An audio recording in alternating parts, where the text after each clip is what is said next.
नमस्कार मित्रों, आज के इस वीडियो में एक बार फिर से आप सभी का बहुत बहुत हार्दिक स्वागत है। हम आशा करते हैं कि आप सभी स्वस्थ होंगे, मस्त होंगे और पूरी तरह से अपनी तैयारी में व्यस्त होंगे।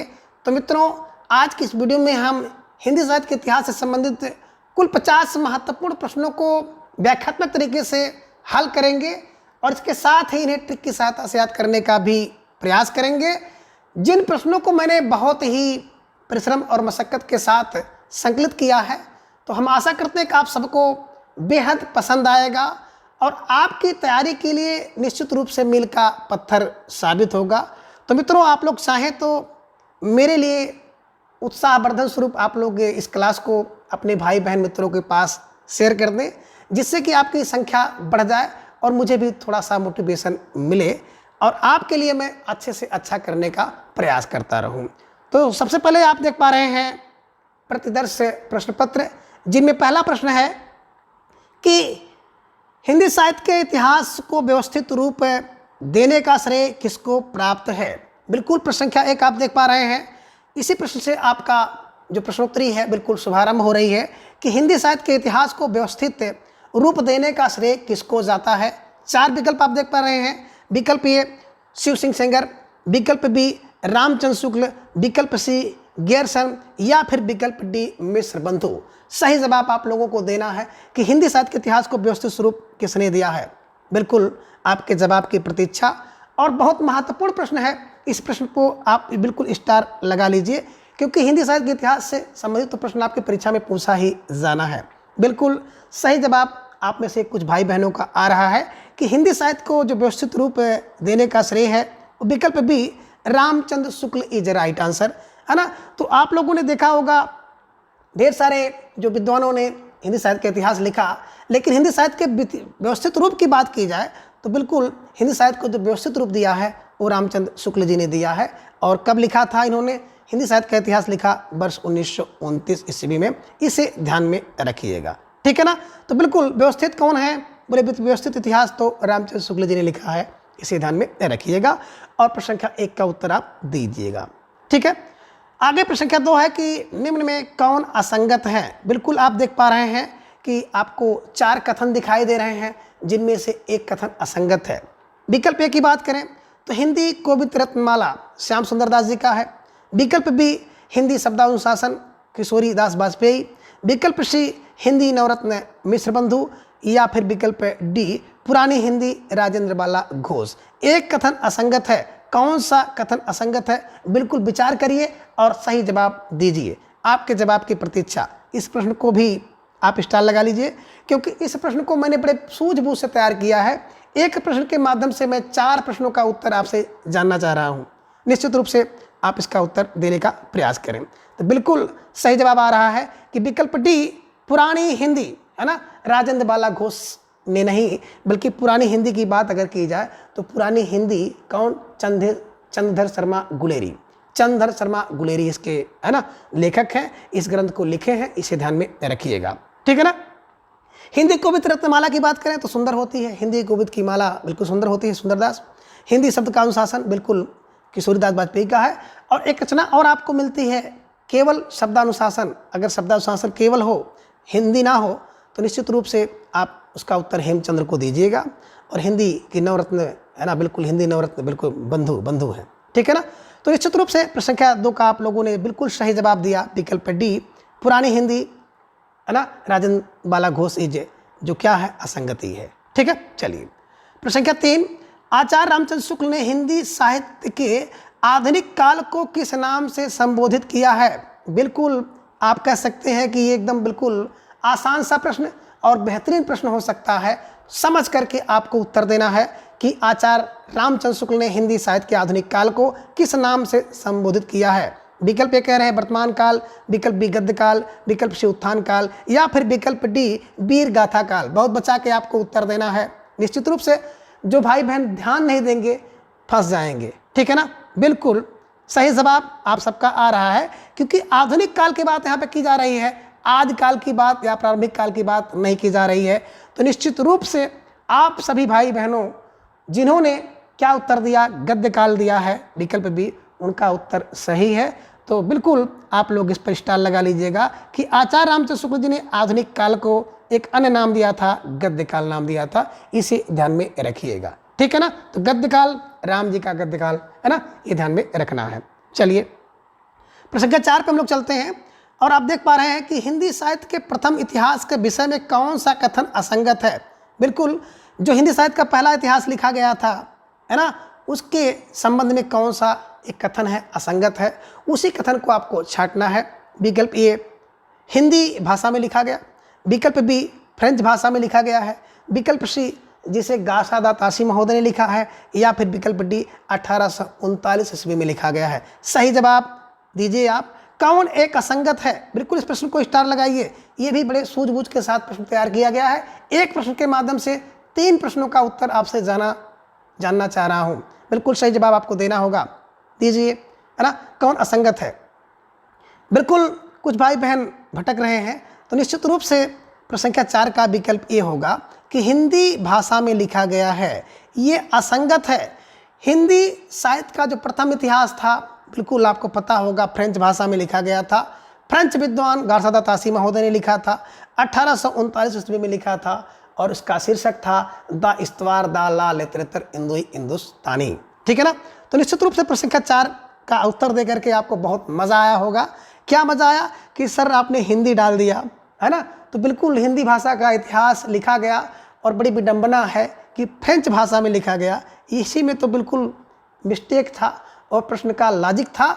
निश्चित रूप से जो आपके एग्जाम सेटर होते हैं, आपको इसी तरह से भटकाने का प्रयास करते हैं। तो आई होप कि आप लोगों ने प्रश्न संख्या 4 का उत्तर सही दिया है ना। हिंदी भाषा में लिखा गया असंगत है, ठीक है ना, ये फ्रेंच भाषा में लिखा गया था। प्रश्न संख्या 5, रीतकाल को अलंकृत काल किसने कहा है। बिल्कुल देखिए, रीतकाल की बात हम लोग करते हैं तो रीतकाल संमत 1700 से 1900 विक्रम संमत तक का जो काल है, उस काल की बात की जा रही है। उसको अलंकृत काल किसने कहा है। विकल्प ए रमाशंकर शुक्ल साल, विकल्प बी विश्वनाथ प्रसाद मिश्र, विकल्प सी मिश्र बंधु, या फिर विकल्प डी रामचंद्र शुक्ल। सही जवाब आपको देना है। बहुत सोच समझकर इस प्रश्न का उत्तर दीजिएगा और स्टार लगा लीजिए। रीतकाल के नामकरण से संबंधित प्रश्न तो आपकी परीक्षा में पूछा ही जाएगा मित्रों, इसलिए जितने भी रीतकाल से संबंधित नामकरण देने वाले विद्वान हैं उनको आप रट लीजिएगा। बिल्कुल ढेर सारे भाई बहनों का उत्तर सही आ रहा है कि अलंकृत। अलंकृत कौन की करता है, मैंने बताया था कि बंधु, तेरा बंधु। तो मिश्र बंधु ने बिल्कुल रीतकाल को अलंकृत काल किया है। आपका भाई, हमारा भाई, कोई भी हो, अगर उसका चयन हो गया, अच्छे पद पर पहुंच गया, तो आपको अलंकृत करता है, सुशोभित करता है। तो बंधु अलंकृत, अलंकृत, है ना, तेरा बंधु, बंधु ध्यान में रखिएगा। मिश्र बंधु अलंकृत काल ध्यान में रखिएगा। रसाल, बिल्कुल रमाशंकर रसाल जी ने कला काल, रसाल कला काल, और पूरा विश्व क्या करता है, श्रृंगार करता है, श्रृंगार काल। विश्वनाथ प्रसाद मिश्र ने श्रृंगार काल कहा है, और रामचंद्र शुक्ल जी की बात करते हैं तो इन्होंने रीत काल कहा है। ठीक है, तो ये ध्यान में रखिएगा। तो निश्चित रूप से आपने बिल्कुल सही जवाब लगा दिया। प्रश्न संख्या 5 का विकल्प सी मिश्र बंधु इज राइट आंसर। प्रश्न संख्या 4 है कि हिंदी में हजारी प्रसाद द्विवेदी का कथन है। हिंदी में नहीं बल्कि निम्न में हजारी प्रसाद द्विवेदी का कथन है। अब इसमें एक कथन हजारी प्रसाद द्विवेदी जी का है, 4 कथन आप देख पा रहे हैं, तो कौन सा कथन हजारी प्रसाद द्विवेदी जी का है उसको आपको सही करना है। विकल्प ये साहित्य जनसमूह के हृदय का विकास है, या फिर विकल्प बी अंतःकरण ही वृत्ति का नाम, यानी कि अंतःकरण की वृत्ति का नाम कविता है। विकल्प सी हिंदी नए चाल में ढली, या फिर विकल्प डी मनुष्य ही साहित्य का लक्ष्य है ना। कौन सा कथन हजारी प्रसाद द्विवेदी का है, सही जवाब आपको देना है। और इस प्रश्न को बिल्कुल तैयार करने के लिए मैंने आपसे 4 उत्तर जानना चाहा है। अगर चारों आपको सही होगा, तैयार होगा आपका, तभी आप इसका सही उत्तर दे पाएंगे। तो निश्चित रूप से इस पर भी आपको स्टार लगाना है और सही जवाब आपको देना है। बिल्कुल आप सबका सही जवाब आ रहा है। निश्चित रूप से आप सबकी तैयारी बहुत अच्छे ढंग की है, उत्कृष्ट है। तो आप सभी को बिल्कुल धन्यवाद, बधाई। बिल्कुल प्रश्न संख्या 6 का विकल्प डी मनुष्य ही साहित्य का लक्ष्य है इज राइट आंसर।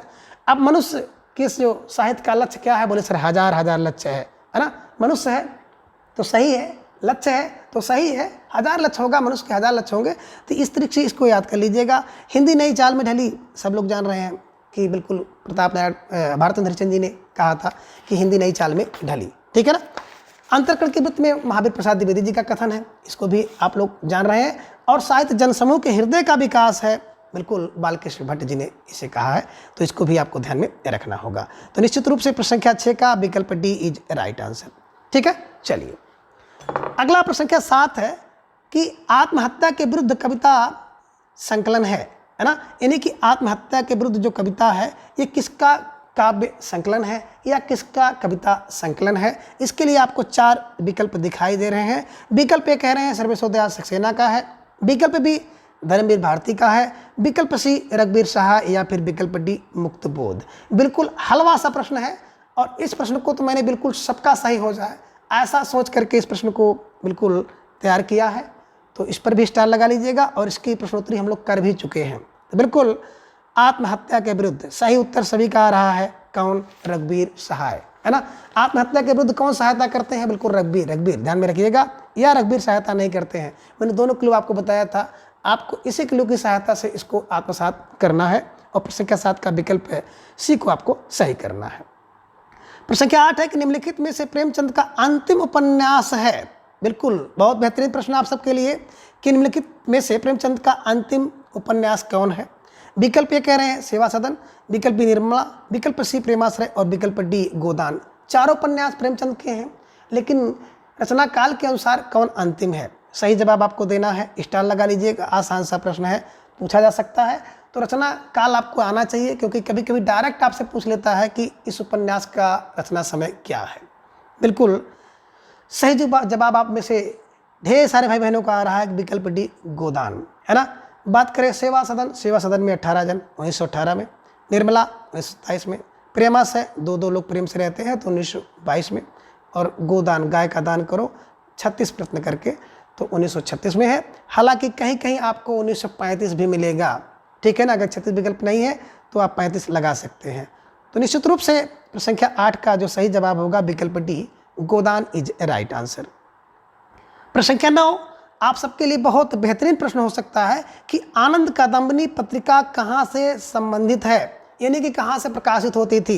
देखिए मित्रों, अब तक ये प्रश्न पूछा गया है कि आनंद कादंबनी पत्रिका के संपादक तो बद्रीनारायण चौधरी प्रेमघन, बिल्कुल सभी लोग झटके में इसका उत्तर देते हैं। लेकिन अब थोड़ा सा प्रश्न मैंने इसको बदल दिया है कि कहाँ से संबंधित है, यानी कहाँ से प्रकाशित होती है।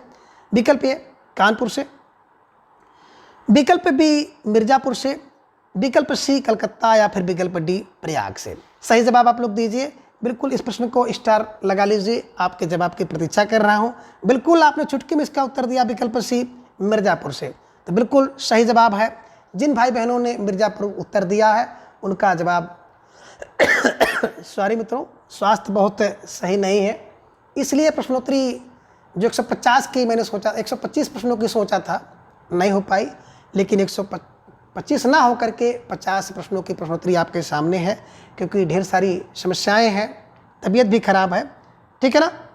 तो निश्चित रूप से आप सभी ने प्रश्न संख्या 9 का विकल्प B Mirzapuri is right answer.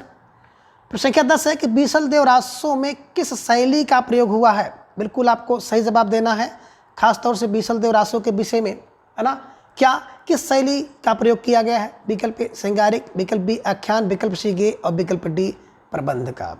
तो बिल्कुल आपको सही उत्तर देना है ना। बीसल देव रासों के रचयिता कौन है? नरपत नाल हैं। आपसे पूछा क्या जा रहा है किस शैली में है, तो बिल्कुल आप सभी का सही उत्तर आ रहा है विकल्प सी गेय शैली में, है ना।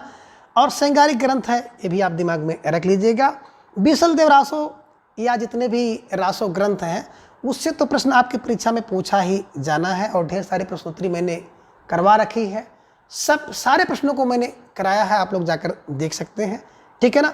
अब मैं अपने से प्रश्नोत्तरी तैयार कर रहा हूं जो मुझे लग रहा है आपकी परीक्षा के दृष्टिकोण से महत्वपूर्ण है, ठीक है ना। तो निश्चित रूप से आप सभी भाई बहनों का जो उत्तर है विकल्प सी गेय शैली इज राइट आंसर। प्रश्न संख्या 11 है कि रहीमदास कृत मदनाष्टक की भाषा है। बिल्कुल रहीमदास की रचना है मदनाष्टक, इसकी भाषा क्या है? विकल्प ए कह रहे खड़ी बोली, विकल्प बी अवधी, विकल्प सी ब्रज भाषा या फिर विकल्प डी राजस्थानी। सही जवाब आप लोग दीजिए और इस प्रश्न को बिल्कुल स्टार लगा लीजिए, हो सकता है आपकी परीक्षा में ये प्रश्न पूछ लिया जाए। तो बिल्कुल आप सभी ने खड़े खड़े में उत्तर दे दिया, बिल्कुल प्रश्न संख्या 11 का विकल्प ए खड़ी बोली इज राइट आंसर। और निश्चित रूप से आप सबकी जो तैयारी है बहुत बेहतरीन है, काबिल तारीफ है। ऐसे ही आप लोग तैयारी करते रहेंगे तो निश्चित रूप से आप सबका जो चयन है बहुत आसानी से हो जाएगा।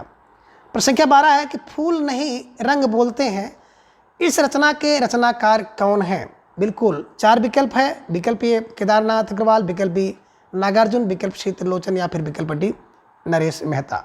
सही जवाब आप लोग दीजिए कि फूल नहीं रंग बोलते हैं, है ना। इस रचना के रचनाकार कौन है? मैंने बताया था, क्लू भी आपको बताया था, स्टार लगाइए। निश्चित रूप से आप सभी का सही उत्तर आ रहा है कि केदार में अगर जाओगे, केदारनाथ में अगर जाओगे तो वहाँ पे फूल नहीं रंग बोलते हैं। तो फूल नहीं रंग बोलते हैं, रचनाकार हैं केदारनाथ अग्रवाल। ठीक है, तो प्रश्न संख्या 12 का विकल्प ए इज राइट आंसर। प्रश्न संख्या 13 है, ये देखिए आत्मकथा से संबंधित प्रश्न है कि यशपाल की आत्मकथा है। 4 विकल्प है। विकल्प ए नीट का निर्माण, विकल्प बी सिंहावलोकन, विकल्प सी मेरी जीवन यात्रा, विकल्प डी मेरा जीवन प्रवाह, है ना। यशपाल जी की आत्मकथा कौन सी है? स्टार लगाइए। और आत्मकथा से संबंधित प्रश्न आपकी परीक्षा में पूछा जा सकता है, इसलिए इस प्रश्न को शामिल किया गया है। तो आत्मकथाएं जितनी भी हैं सबको आपको तैयार करना है, ठीक है ना। तो बिल्कुल सही जवाब आप सबका आ गया कि जो यशपाल की आत्मकथा है सिंहावलोकन, सिंहावलोकन इज राइट आंसर। नीट का निर्माण हरबंस राय बच्चन जी का है ना। तो ये ध्यान में रखिएगा, ठीक है। चलिए प्रश्न संख्या 14 है कि छायावाद शब्द का प्रयोग सर्वप्रथम किसने किया? एक शब्द आप देख रहे हैं, छायावाद शब्द का प्रयोग सर्वप्रथम किसने किया?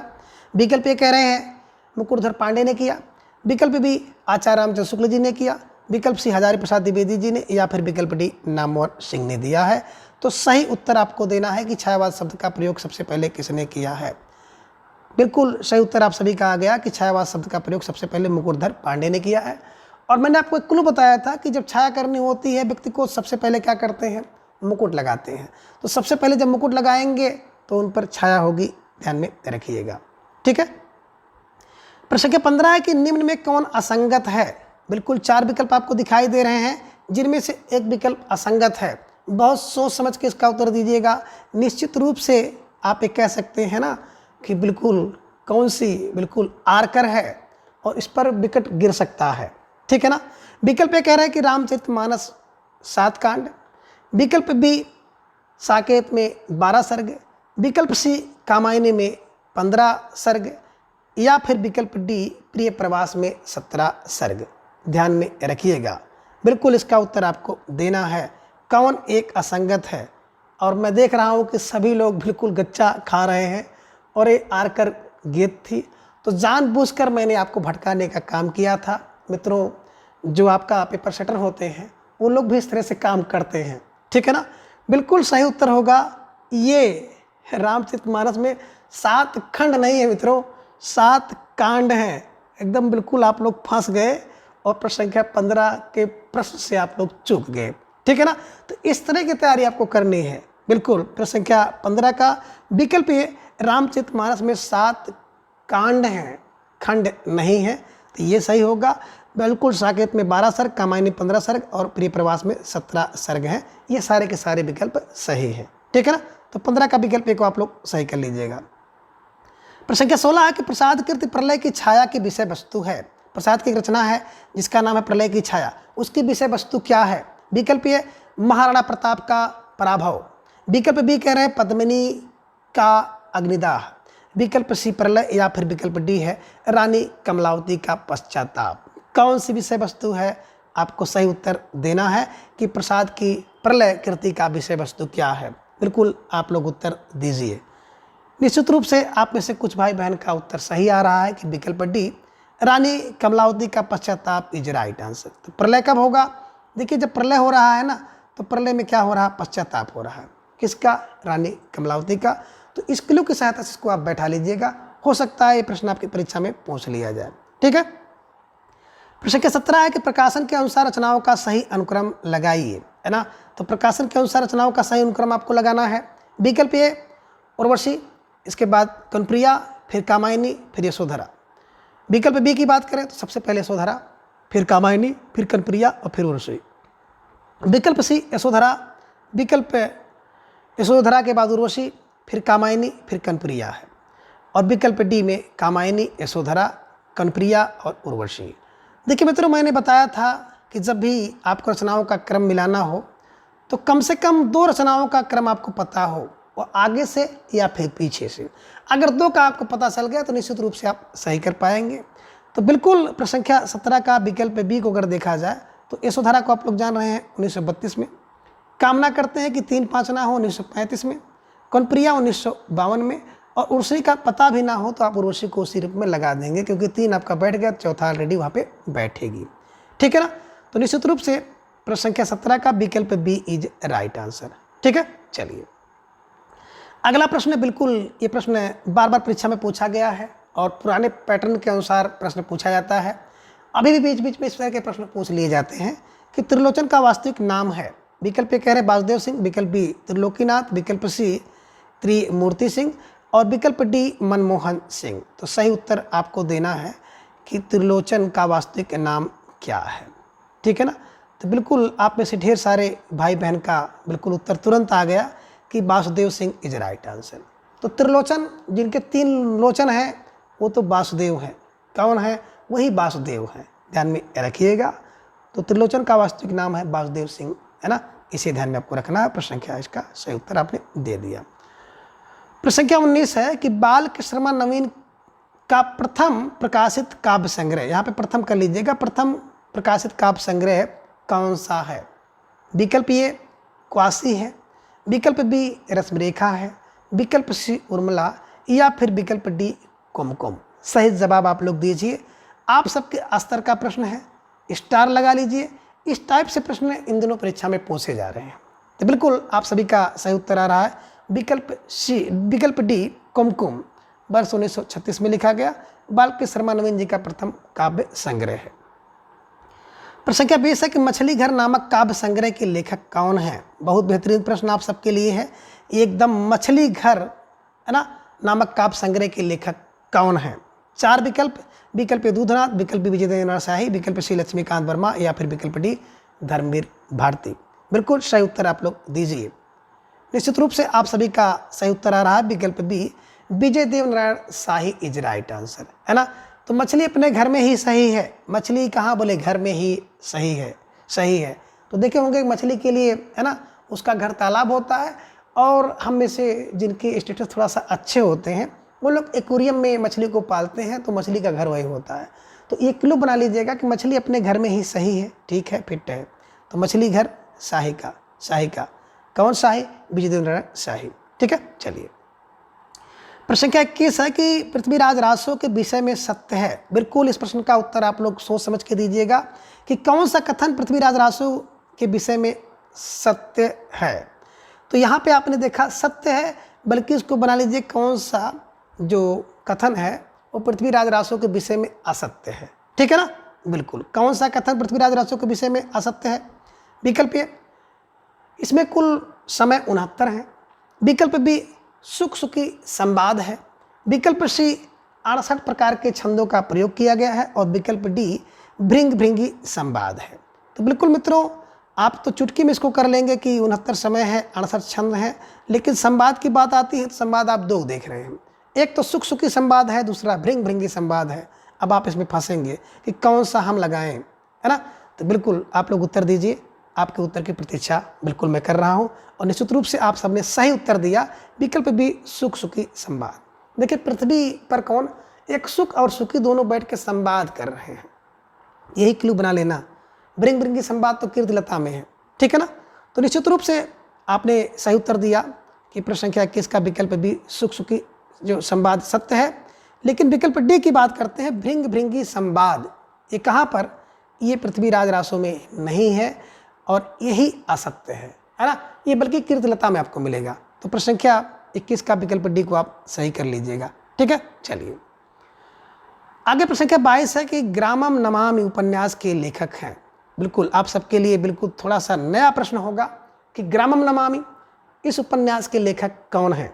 विकल्प ए हिमांशु जोशी, विकल्प बी विवेकी राय, विकल्प सी यशपाल या फिर विकल्प डी भगवान दास मोरलवाल।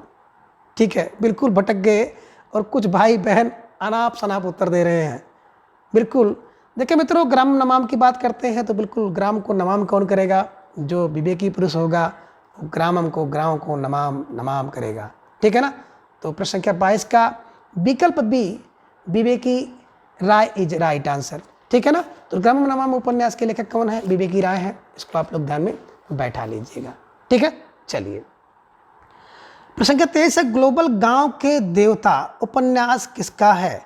अब देखिए मित्रों, बहुत महत्वपूर्ण प्रश्न है और YouTube के हर चैनल पर ये प्रश्न बिल्कुल गर्दा मचाया हुआ है। सबकी प्रश्नोत्तरी जो तैयार हो रही है कहीं न कहीं जरूर ये प्रश्न पूछा जा रहा है और मैंने भी पूछा, लेकिन हमने इसका स्वरूप थोड़ा सा बदल दिया है ना। लोगों द्वारा पूछा जा रहा है ग्लोबल गांव के देवता उपन्यास के लेखक कौन है, तो आप लोग जान रहे हैं रणेंद्र हैं, है ना। लेकिन मैंने पूछा है कि इसकी विषय वस्तु क्या है। विकल्प ये कह रहे हैं कि नगरीय समाज का चित्रण है, विकल्प बी विदेशी समाज का चित्रण है, विकल्प सी आदिवासी समाज का चित्रण है, या फिर विकल्प डी नारी आज़ादी संबंधी चित्रण है। सही उत्तर आप लोगों को देना है। बिल्कुल मैं देख रहा हूँ और जिनका उत्तर सही आएगा बिल्कुल उनकी तैयारी बिल्कुल बेहतरीन होगी। डबल स्टार इस पर लगाइए, ट्रिपल लगा देता हूँ, है ना। बिल्कुल कुछ भाई बहनों ने बड़ी समझदारी से उत्तर दिया। विकल्प सी आदिवासी समाज का चित्रण है, बिल्कुल सही उत्तर है। ध्यान में रखिएगा, ग्लोबल गांव के देवता लेखक हैं रणेंद्र। ठीक है, तो निश्चित रूप से प्रश्न संख्या 23 का विकल्प सी इज राइट आंसर। ठीक है, चलिए प्रश्न संख्या 24 है कि एक कस्बे के नोट्स के लेखक कौन है? नई रचना है कि एक कस्बे के नोट्स। आपने इसके पहले देखा एक पति की नोट एक पत्नी की नोट, अब यहाँ पर है एक कस्बे के नोट्स। लेखक कौन है? विकल्प ये कह रहे हैं कि मोहनदास नैमिषराय, विकल्प बी नीलेश रघुवंशी, विकल्प सी सत्यप्रकाश और विकल्प डी है प्रेम कबाड़िया। बिल्कुल सही उत्तर आप लोग दीजिए, स्टार लगा लीजिएगा। नया प्रश्न है, परीक्षा में देखने को मिल सकता है। ठीक है ना। तो बिल्कुल आप में से कुछ भाई बहनों ने बड़े समझ के साथ उत्तर दिया। विकल्प B Nilesh Raghuvanshi is right answer. ठीक है ना। बिल्कुल कस्बे की नोट्स नीली है, नीलेश नीलेश नीलेश, है ना।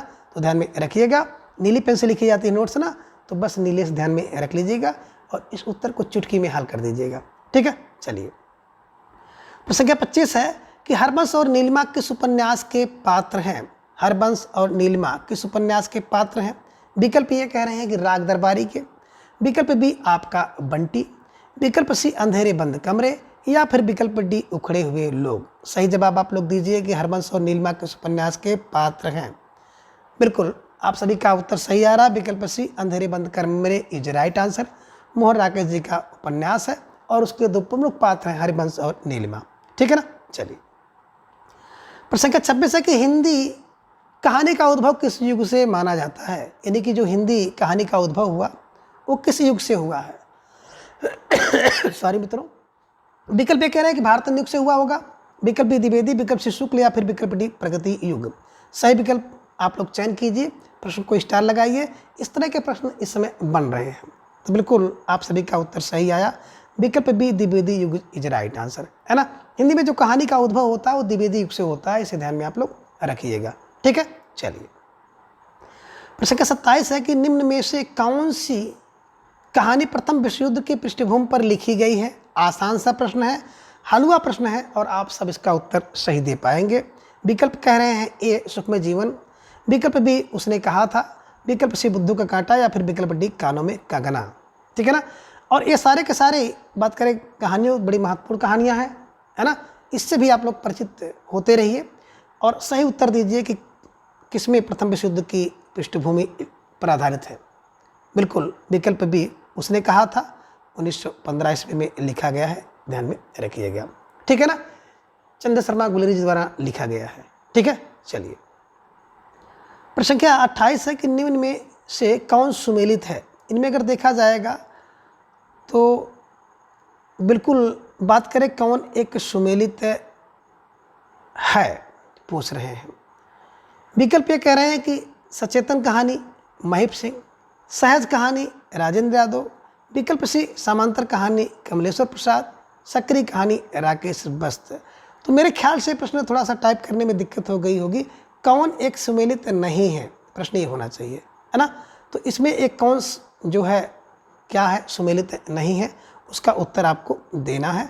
आप लोग उत्तर दीजिए कौन एक सुमेलित सही नहीं है ना। बिल्कुल ये कहानी की आंदोलन है और आंदोलन से संबंधित जो है आंदोलन करता है, तो बिल्कुल सचेतन महीप सिंह, समांतर कमलेश्वर, सक्रिय राकेश बस और सहज के सामने आप देख पा रहे हैं राजेंद्र यादव। तो सहज कहानी आंदोलन के जो प्रवर्तक हैं वो कौन है? अमृत राय हैं, है ना। तो बिल्कुल निश्चित रूप से प्रश्न संख्या 28 का विकल्प भी सही होगा, ठीक है ना।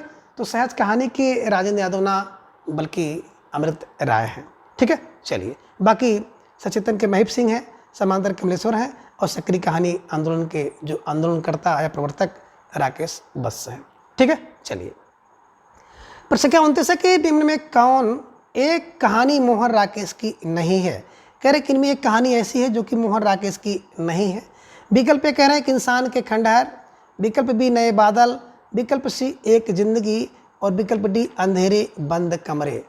थोड़ा बड़ी सूझ और सजगता से इस प्रश्न का उत्तर दीजिएगा, है ना, क्योंकि ये भटकाने के लिए प्रश्न आपको जो पेपर सेटर होते हैं इस तरह से प्रश्न रखते हैं। बिल्कुल आप सबका उत्तर सही आ रहा है, विकल्प डी अंधेरे बंद कमरे इज राइट आंसर, ठीक है ना। जो अंधेरे बंद कमरे हैं ये कहानी नहीं है बल्कि उपन्यास है, ठीक है ना। तो मोहन राकेश का ही है लेकिन ये उपन्यास है और निश्चित रूप से आप लोगों ने बिल्कुल बारीकी से इसका उत्तर दिया। तो प्रश्न संख्या 29 का विकल्प डी इज राइट आंसर। प्रश्न संख्या 30 है कि उदय प्रकाश की कृति नहीं है। इनमें एक कृति ऐसी है जो कि उदय प्रकाश की नहीं है, उसको आपको बिल्कुल चयन करना है। विकल्प ए दरियाई घोड़ा, विकल्प बी तिरिछ, विकल्प सी पालगुमरा का स्कूटर और विकल्प डी है पीली आंधी। सही उत्तर की प्रतीक्षा और सही उत्तर आप लोग दीजिए कि कौन सी रचना उदय प्रकाश की नहीं है। बिल्कुल आप लोगों ने सही उत्तर दिया, विकल्प डी पीली आंधी, है ना। पीली आंधी किसकी है? बिल्कुल पीली आंधी, पा से पीली पा से प्रभा, है ना, प्रभा खेतान का। प्रभा के खेत में पीली आंधी आ गई, ध्यान में रखिएगा। तो पीली आंधी प्रभा खेतान की है और इसी से मिलती जुलती एक आंधी और आती है काली आंधी, और का से काली का से कमलेश्वर, ध्यान में रखिएगा, ठीक है ना। तो कमलेश्वर का है, इसे ध्यान में रख लीजिएगा, प्रभाग, है ना। तो निश्चित रूप से का से काली आंधी और पा से पीली आंधी। बात करें उदय प्रकाश का तो देखिए उदय, है ना, किसका? दरियाई घोड़े का उदय होता है, तिरछे उदय होता है, पालगुमरा का स्कूटर का उदय होता है। इन्हीं की उदय प्रकाश की तीनों रचनाएं हैं, लेकिन पीली आंधी प्रभा खेतान की है, इसे ध्यान में रखिएगा। और प्रश्न संख्या 30 के विकल्प डी को आप सही करिएगा। प्रश्न संख्या 31 है कौन सी कृति संगत नहीं है? इनमें एक कृति जो ऐसी है जो कि संगत नहीं है। विकल्प ए कह रहे हैं कि जगदम्बा बाबू गांव आ रहे हैं, कहानी विधा है। विकल्प बी उल्टा उपन्यास विधा है। विकल्प सी वसीयत कहानी विधा है और विकल्प डी द्रुपदी नाटक विधा है।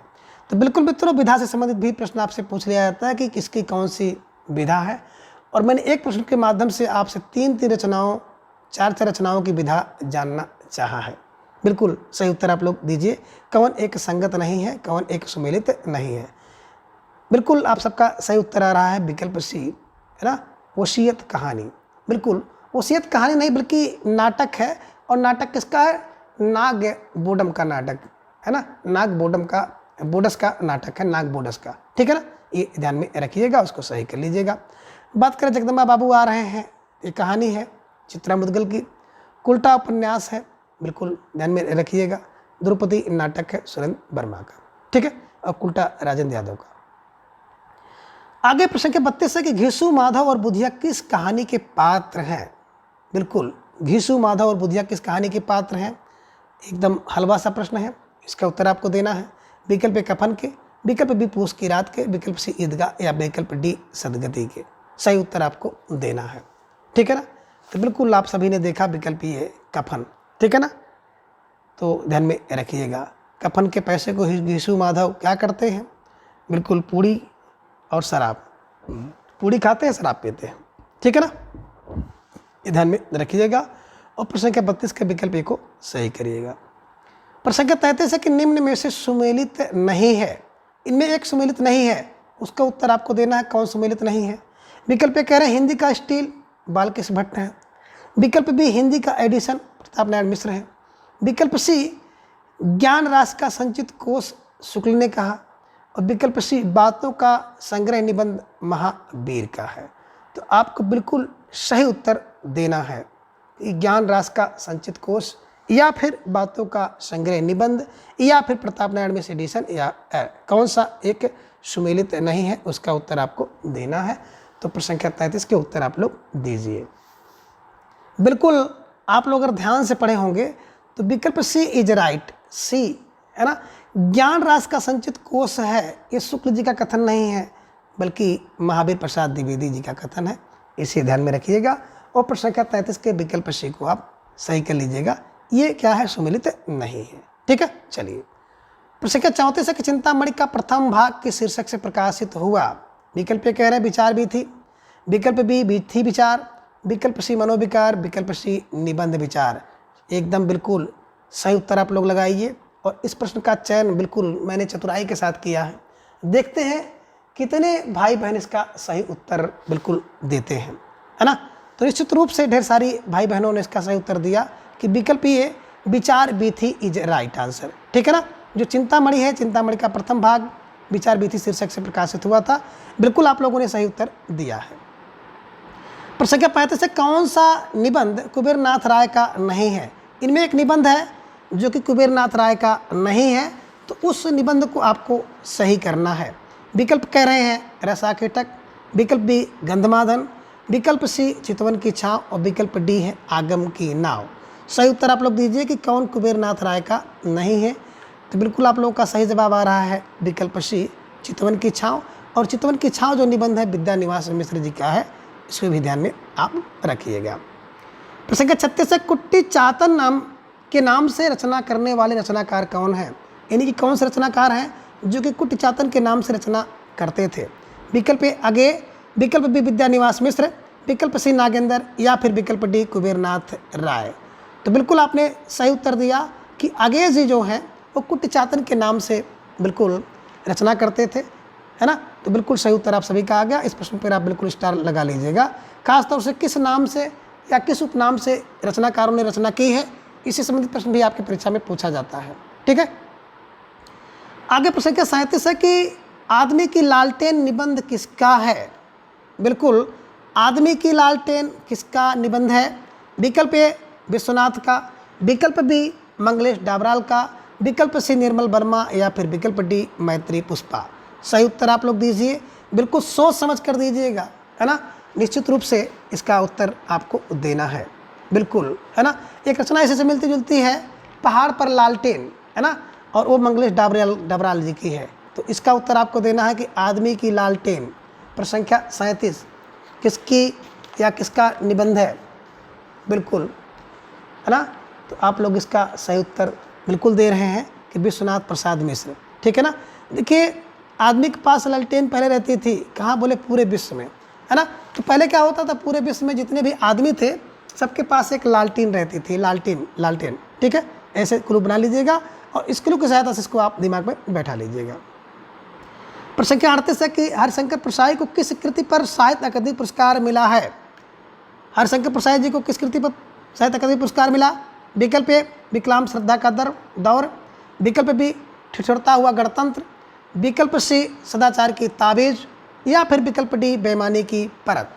सही उत्तर आप लोग दीजिए। हरिशंकर प्रसाई जी को किस कृति पर पुरस्कार मिला है। ट्रिक लगा लीजिए, बिल्कुल स्टार लगा लीजिए, क्योंकि ये प्रश्न जो है खासतौर से साहित्य अकादमी से संबंधित है, तो आपकी परीक्षा में पूछा जा सकता है। निश्चित रूप से आप सबका सही विकल्प आ रहा है, विकल्प ये विकलांग श्रद्धा का दौर इज राइट आंसर। 1882 ईस्वी में, है ना, इस रचना को क्या साहित्य अकादमी पुरस्कार मिला हुआ है। तो इसे आप लोग बिल्कुल ध्यान में रखिएगा। ठीक है, 1982 में। आगे प्रश्न संख्या 39 है कि समालोचना का सूत्रपात हिंदी में एक प्रकार से भट्ट जी और चौधरी साहब ने ही किया है, यह कथन किसका है। प्रश्न संख्या 39 कि समालोचना का सूत्रपात एक प्रकार से भट्ट जी और चौधरी साहब ने ही किया है, ये किसका कथन है।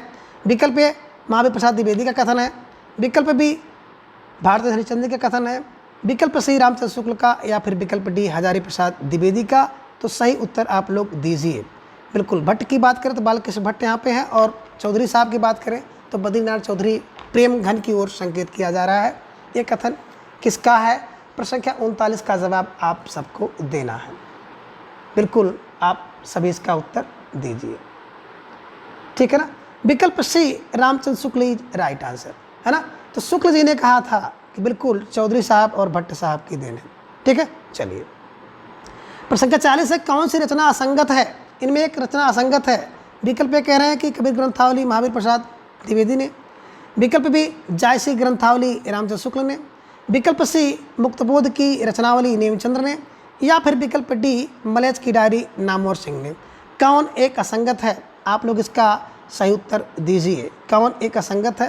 तो निश्चित रूप से ढेर सारे भाई बहन दे रहे हैं कि कबीर ग्रंथावली महावीर प्रसाद द्विवेदी की नहीं है, है ना, बल्कि श्याम सुंदर दास और देखा जाए तो हरिओत जी ने लिखा है, महावीर प्रसाद द्विवेदी ने नहीं लिखा है। तो प्रश्न संख्या 40 का विकल्प ए इज राइट आंसर, ठीक है। चलिए प्रश्न संख्या 41 है कि अपनी मेरी अपनी कथा शीर्षक आत्मकथा किसकी है? यानी कि किसने अपनी आत्मकथा को मेरी अपनी कथा शीर्षक से लिखा है? विकल्प ए पांडे बेचन शर्मा उग्र ने, विकल्प बी संतराम बीए ने, विकल्प सी यशपाल ने, या फिर विकल्प डी पुदुमलाल पुन्नालाल बख्शी ने, है ना।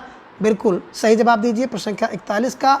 इस पर स्टार लगा लीजिए और सोच समझकर इसका उत्तर आपको देना है कि मेरी अपनी कथा किसकी आत्मकथा है ना। बिल्कुल आप सबके सही उत्तर आ रहे हैं विकल्प डी पुदुमलाल पुन्नालाल बख्शी। देखिए मेरी अपनी कथा, अगर मेरी अपनी कथा हो और कोई दूसरा सुना दे तो भैया क्या हो जाते हैं हम लोग, लाल लाल हो जाते हैं, लाल लाल फार पुदुमलाल पुन्नालाल, और उसको बख्शते नहीं हैं कि मेरी कथा नहीं सुना रहे हो, मेरी कथा सुना रहे हो। तो इस क्लू की सहायता से आप इसको याद कर लीजिएगा, ठीक है। चलिए प्रश्न संख्या 42 है कि निम्न में कौन सा एक संगत है ना। यानी कि इसमें क्या देखेंगे कि 3 ऐसे हैं जो कि सुमेलित नहीं है, असंगत हैं, एक रचना केवल संगत है, उसी का चयन आपको करना है। तो सोच समझ कर इसका उत्तर आप लोग दीजिएगा। विकल्प ए मुड़ मुड़ कर देखता हूँ अखिलेश, विकल्प बी गालिब की सूटी शराब ममता कालिया, विकल्प सी आज के अतीत भीष्म साहनी, और विकल्प डी आत्मपरिचय अमृत लाल का। तो निश्चित रूप से कौन एक सुमेलित है? सही उत्तर आप लोग दीजिए। बिल्कुल आप सभी का उत्तर आ रहा है विकल्प सी आज के अतीत भीष्म साहनी सुमेलित है।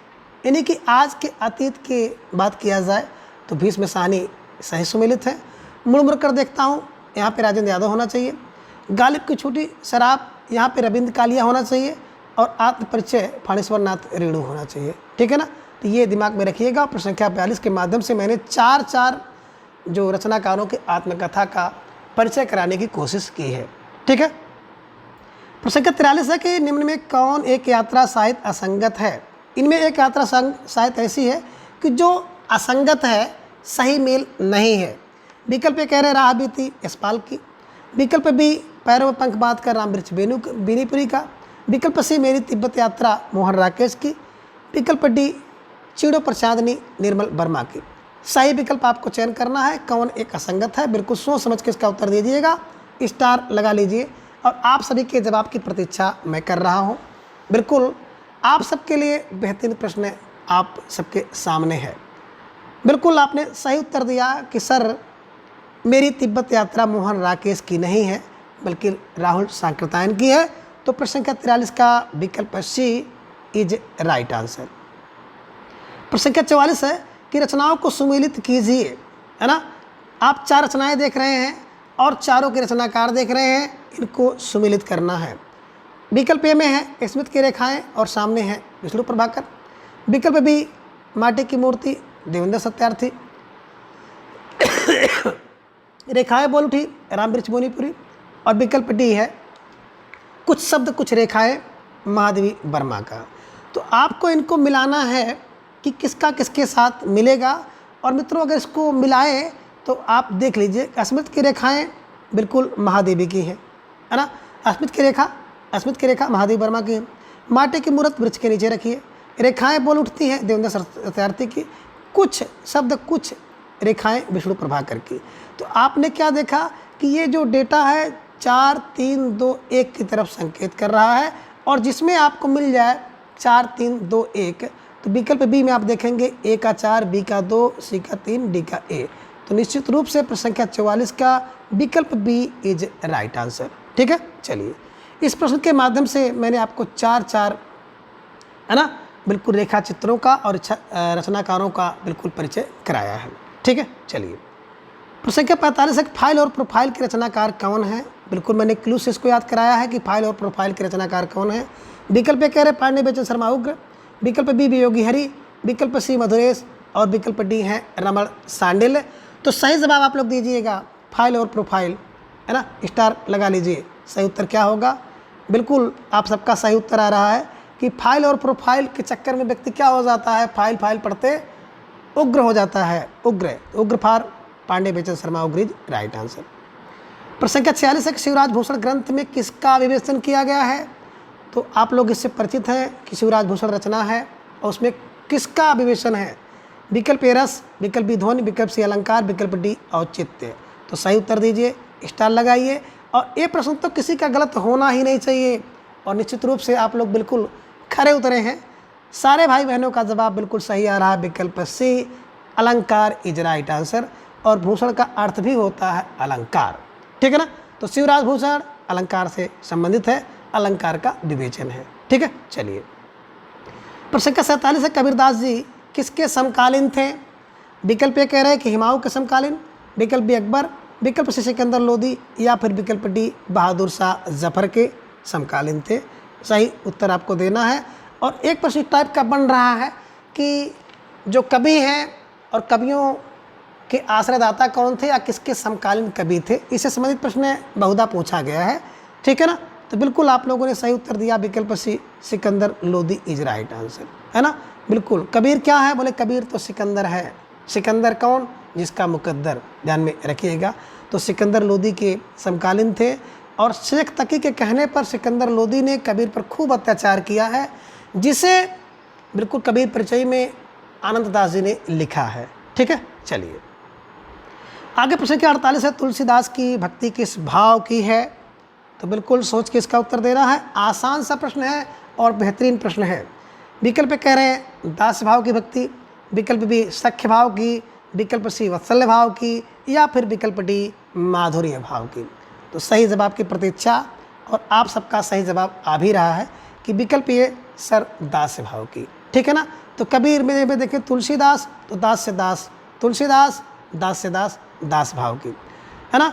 और माधुर्य भाव की भक्ति कौन करता था, ध्यान में रखिएगा, माँ से माधुर, माँ से मीराबाई। ठीक है, इसे ध्यान में आप रखिएगा। और प्रश्न संख्या बिल्कुल 48 का आपने सही उत्तर दिया। ठीक है, चलिए आगे प्रश्न संख्या 49 है कि छायावाद को स्थूल के प्रति सूक्ष्म का विद्रोह किसने कहा है। कि छायावाद स्थूल के प्रति सूक्ष्म का विद्रोह है, किसने कहा। विकल्प ए सुमित्रानंदन पंत ने कहा, विकल्प बी डॉक्टर नागेंद्र ने कहा, विकल्प सी रामचंद्र शुक्ल ने कहा या फिर विकल्प डी जयशंकर प्रसाद ने कहा। तो सही जवाब आपको देना है कि देखिए छायावाद को स्थूल के प्रति सूक्ष्म कहना कौन कह सकता है। उत्तर आप लोग दीजिए। तो बिल्कुल सही उत्तर आप लोग दे रहे हैं कि विकल्प बी डॉक्टर नागेंद्र ने कहा है। तो छायावाद को स्थूल के प्रति सूक्ष्म का विद्रोह डॉक्टर नागेंद्र, और छायावाद स्थूल के प्रति सूक्ष्म का विद्रोह नहीं है, रामविलास शर्मा ने कहा है। ये भी ध्यान में रखिएगा, नहीं है, रामविलास शर्मा जी ने कहा है। तो बिल्कुल दोनों प्रश्नों को आप दिमाग में बैठा लीजिए।